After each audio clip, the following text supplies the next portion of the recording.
So hello guys, आज की video में जो हम चीज़ डिस्कस करने जाएंगे वो होगी कि हमारा जो हम ये कैलकुलेट करते हैं loss function, perceptron loss function, तो उसकी ज़रूरत क्या है। तो मैंने पिछली वीडियो में डिफ़ाइन किया था कि हम कभी कभी ऐसी जगहों में फंस जाते हैं जहाँ पे हम एक लाइन सही से नहीं निकाल पाते। तो क्यों ना मैं एक ऐसी अप्रोच यूज़ करूँ कि जिसमें मैं जितने भी पॉइंट्स मिसप्लेस्ड हैं उसका मैं लाइन से डिस्टेंस निकालूँ और उसका एक वेट रख दूँ कि जितना ज़्यादा वो पॉइंट गलत मिसप्लेस हुआ है, जैसे कि वो लाइन से 10 किलोमीटर दूर है, ठीक है, और वो 10 किलोमीटर गलत डायरेक्शन में खड़ा हुआ है तो उसका एरर ज़्यादा है। और एक पॉइंट है जो लाइन से 2 मीटर दूर है और वो 2 मीटर गलत डायरेक्शन में खड़ा हुआ है, मतलब वो उसमें 2 मीटर का एरर है।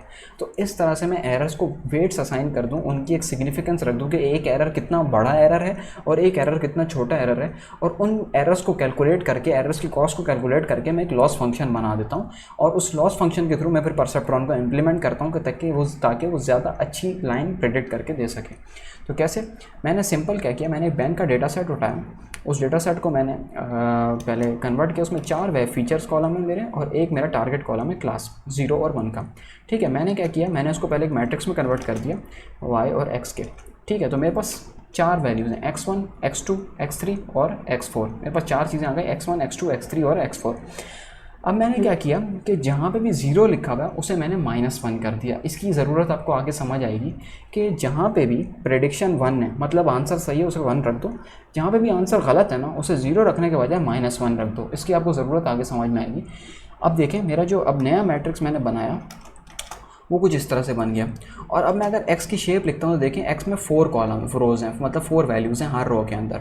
अब मैंने परसेप्ट्रॉन लॉस का फंक्शन बनाया जिसमें मैंने एक्स वाई को पास किया, मैंने लर्निंग रेट 0.01 रखा और ईपॉक्स को मैंने 1000 रखा, मतलब 1000 आइटरेशंस होंगी। मैंने एक वेट का वेक्टर बनाया और जितनी मेरी x की शेप है उतने मैंने वेट्स असाइन कर दिए। तो वेट 1 मैंने, वेट 2, वेट 3 और वेट 4, 4 वेट्स चाहिए, तो इतनी शेप के मैंने एक वेट का वेक्टर बनाया, उन सबको 0 0 लिख दिया।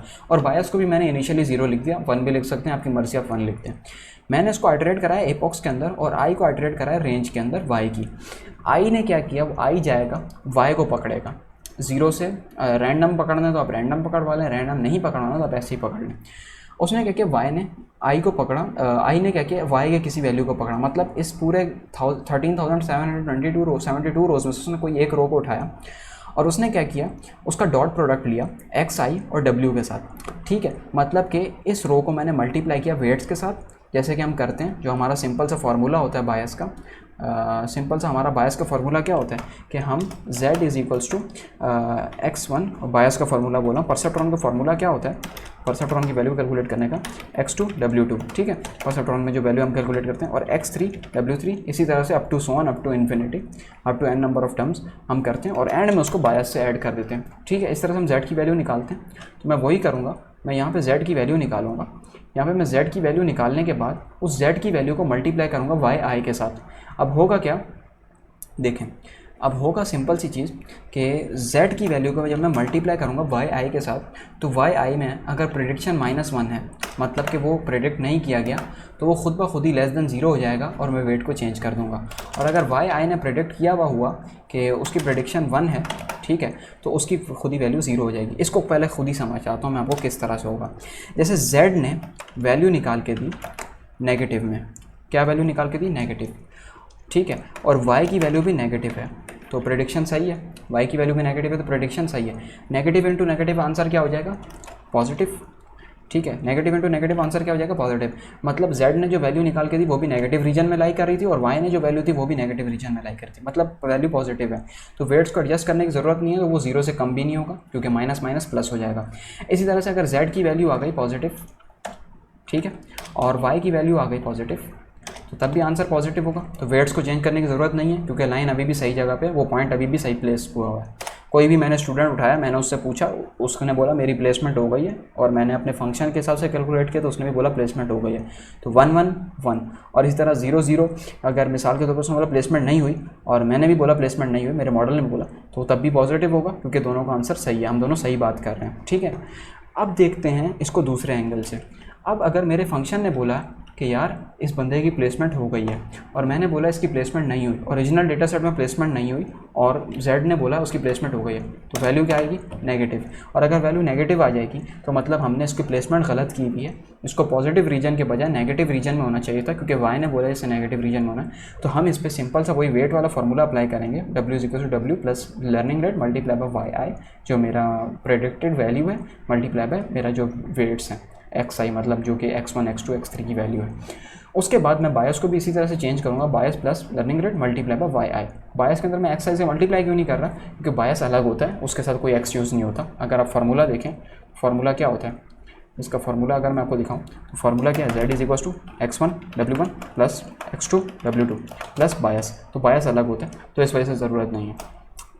अब एक और मसला क्या आ जाता है, जैसे कि Z ने बोला कि ये वैल्यू नेगेटिव है, ठीक है, और बंदे ने बोला कि यार मेरी तो प्लेसमेंट हुई थी, तुमने मुझे क्यों ऐसे डाल दिया कि मेरी प्लेसमेंट नहीं हुई थी, मैं तो जॉब करता हूँ। तो ये भी वैल्यू क्या है? Positive negative negative. तो तब भी वो क्या होगी? 0 से लेस देन इक्वल्स टू 0, ये वाली कंडीशन ट्रू हो जाएगी कि वो वैल्यू 0 से कम है। तो वो क्या करेगा? उसे दोबारा से किस में डाल देगा? इस वाले रीजन में, और उसके वेट्स एडजस्ट करके लाइन को चेंज कर देगा।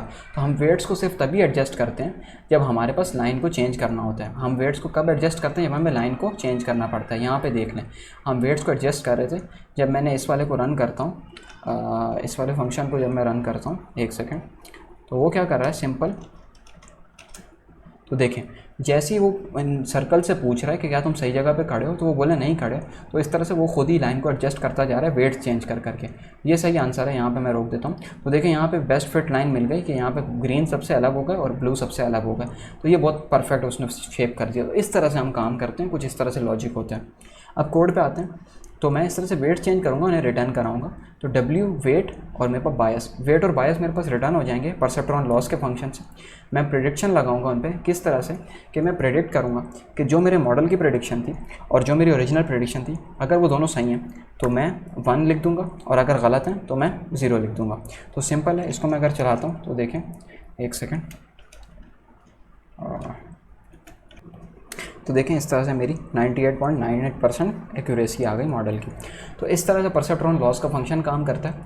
और हाँ, ये बहुत ट्रिकी है, लेकिन अगर आपको बेसिक नॉलेज नहीं है मशीन लर्निंग का, तो पहले आप मशीन लर्निंग को पढ़ें और फिर इस साइड पे आएँ, वरना ये आपको बिल्कुल भी समझ में नहीं आएगा, क्योंकि डिफ़िकल्ट कॉन्सेप्ट्स हैं। लेकिन इस तरह से काम करता है परसेप्ट्रॉन, और ये परसेप्ट्रॉन की बेसिक थ्योरी होती है। और ये 2 एल्गोरिथम्स हैं, एक परसेप्ट्रॉन का बेसिक एल्गोरिथम है जो सिर्फ अंडरस्टैंडिंग के लिए मैंने बताया, ये मेन उसका वो होता है लॉस फंक्शन जिस पे हम काम करते हैं, ठीक है। मुझे थोड़ा सा विजुअलाइज़ करना नहीं आता, वरना इस पॉइंट पर हम बहुत अच्छे से बात कर सकते थे, लेकिन आप फिर भी चाहें तो इस पर थोड़ा सा स्टडी करिएगा कि ये जो वेट्स वाला पार्ट है, इस पर हमने किस तरह से काम किया, हमने वेट्स को किस तरह से चेंज किया, इसको थोड़ा सा स्टडी करिएगा तो आपको होप पूरा कॉन्सेप्ट समझ आ जाएगा, ठीक है। Thank you.